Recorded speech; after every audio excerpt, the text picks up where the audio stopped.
Bismillahirrahmanirrahim. Bismillahirrahmanirrahim. Assalamualaikum warahmatullahi wabarakatuh. Alhamdulillahirrabbilalamin. Wassalatu wassalamu ala asyrafil anbiya'i wal mursalin. Sayyidina wa maulana Muhammadin wa ala alihi wa sahbihi ajma'in, amma ba'du. Perkenalkan, nama saya Epi Apriani, jurusan S1 Pendidikan Guru Pendidikan Anak Usia Dini Universitas Mataram, kelas 1A.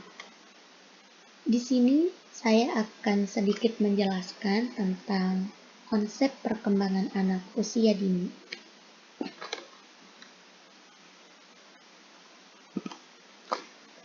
Yang pertama di sini ada pertumbuhan. Pertumbuhan merupakan suatu perubahan yang terjadi pada seseorang yang bersifat kuantitatif. Pada umumnya lebih banyak menyangkut perubahan fisik seperti ukuran badan, berat badan, ukuran tulang dan gigi, dan sebagainya.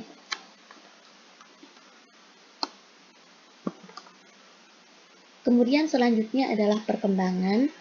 Perkembangan merupakan suatu perubahan yang terjadi pada seseorang yang bersifat kualitatif, yakni meningkatnya keberfungsian organ-organ tubuh seseorang yang dapat dipengaruhi oleh interaksi dengan orang lain serta lingkungannya.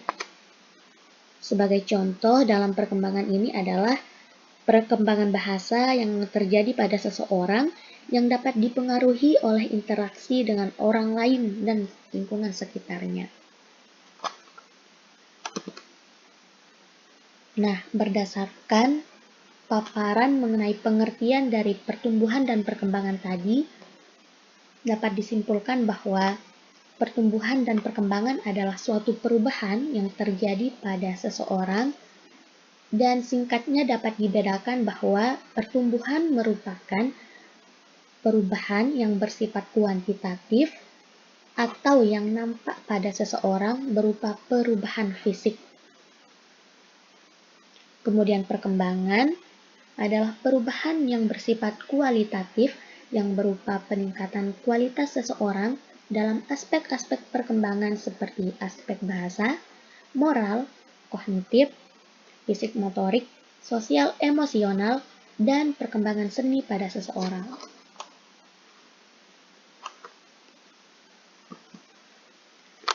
Selanjutnya di sini ada karakteristik perkembangan anak usia dini. Yang pertama, anak memiliki kepribadian yang unik. Anak memiliki kepribadian yang unik berarti anak memiliki keunikan tersendiri seperti dalam gaya belajar, minat, dan latar belakang keluarga. Keunikan dimiliki oleh masing-masing anak sesuai dengan bawaan, minat, dan kemampuan, serta latar belakang budaya kehidupan yang berbeda satu sama lain. Selanjutnya, egosentris. Pada umumnya, anak masih bersifat egosentris. Ia melihat dunia dari sudut pandang dan kepentingannya sendiri. Hal itu bisa diamati ketika anak saling berebut main atau menangis ketika menginginkan sesuatu namun tidak dipenuhi oleh orang tuanya.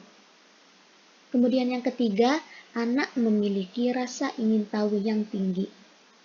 Hal ini dapat kita lihat dari kebiasaan anak yang tidak pernah bosan menanyakan sesuatu yang baru ia lihat atau yang baru dia temukan. Kemudian, anak bersifat aktif dan energik dan eksploratif serta berjiwa petualang.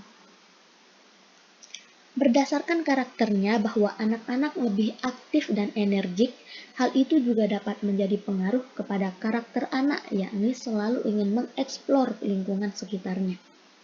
Kemudian selanjutnya, anak-anak suka berimajinasi dan berfantasi. Daya imajinasi dan fantasi anak sangat tinggi, hingga terkadang banyak orang dewasa atau orang yang lebih tua menganggapnya sebagai pembohong dan suka mengarang cerita. Namun sesungguhnya hal ini merupakan hal yang lumrah karena mereka suka membayangkan hal-hal yang di luar logika.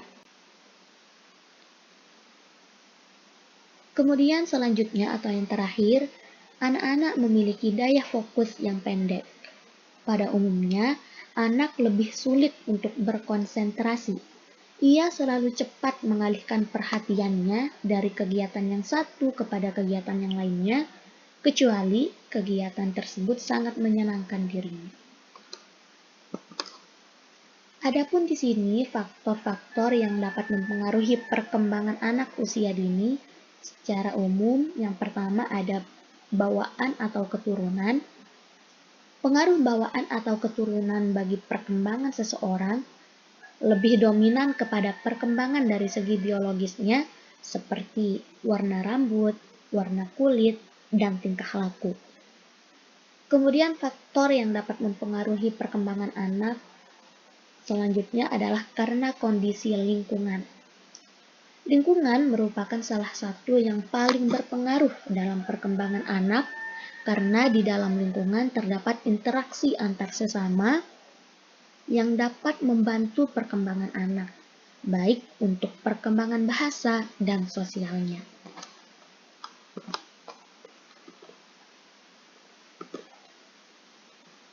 Di sini juga kita bisa lihat ada beberapa prinsip-prinsip perkembangan. Yang pertama, perkembangan yang dialami manusia melalui proses yang teratur. Kemudian yang kedua, proses perkembangan pada semua manusia mengikuti pola tumbuh kembang yang sama. Yang ketiga, perkembangan terjadi melalui urutan setiap tahap yang dapat diprediksi. Yang keempat, proses perkembangan peran belajar dapat membantu atau bahkan mengganggu proses maturasi bergantung pada apa yang dipelajari. Selanjutnya, proses perkembangan yang terjadi memiliki karakteristik yang berbeda atau memiliki kekhasannya sendiri pada setiap tahapan perkembangannya. Selanjutnya, perkembangan yang terjadi pada setiap tahapannya merupakan suatu proses yang never ending atau tidak akan pernah berhenti sepanjang kehidupan manusia. Kemudian, prinsip perkembangan bersifat cephalocaudal, yaitu proses perkembangan berlangsung mulai dari kepala menuju ke kaki. Selanjutnya, berprinsip proximodistal, yaitu proses perkembangan dari tengah tubuh ke samping atau sisi tubuh. Selanjutnya, perkembangan berlangsung mulai dari yang sederhana menuju ke arah yang lebih kompleks.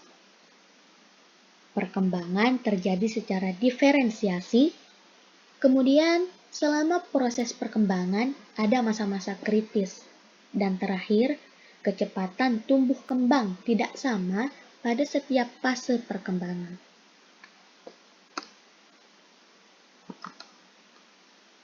Nah, teman-teman, berdasarkan paparan penjelasan saya tadi, dapat disimpulkan bahwa pertumbuhan dan perkembangan merupakan suatu perubahan yang mutlak yang terjadi pada seseorang yang dapat dipengaruhi oleh faktor lingkungannya. Mungkin itu saja penjelasan dari saya. Kurang dan lebihnya mohon dimaafkan. Terima kasih. Wallahul muwaffiq wal hadi ila sabilir rasyad. Assalamualaikum warahmatullahi wabarakatuh.